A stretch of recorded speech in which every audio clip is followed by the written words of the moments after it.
Fondamentale quindi mantenere viva la loro memoria, i valori supremi dello spirito e l'amore per la patria, che non possono affievolirsi né andare perduti. In sintesi il passato e la storia devono diventare fari luminosi per il presente e il futuro. Dal sacrificio dei nostri caduti per l'Italia e per tutti noi deve sorgere un sano orgoglio nazionale e un amore profondo per la nostra bella Italia.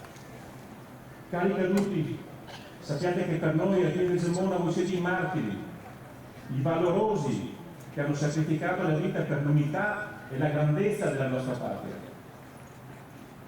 Il vostro ricordo continuerà a vivere eternamente nei nostri cuori. A ciascuno di noi spetta il compito di non dimenticare. A voi va il nostro sponsor. La pace e il rispetto tra popoli sono valori fondamentali. Infine permettete di ricordare tutti quei militari, quei colleghi di ogni grado che lontano dalle proprie case e dalle proprie famiglie, oggi come ieri, servono il nostro Paese con la speranza di mantenere quella pace e quei diritti che i nostri nonni, i nostri genitori hanno fortunatamente conquistato. A tutti voi benvenuti e bentornati alla casa comunitaria.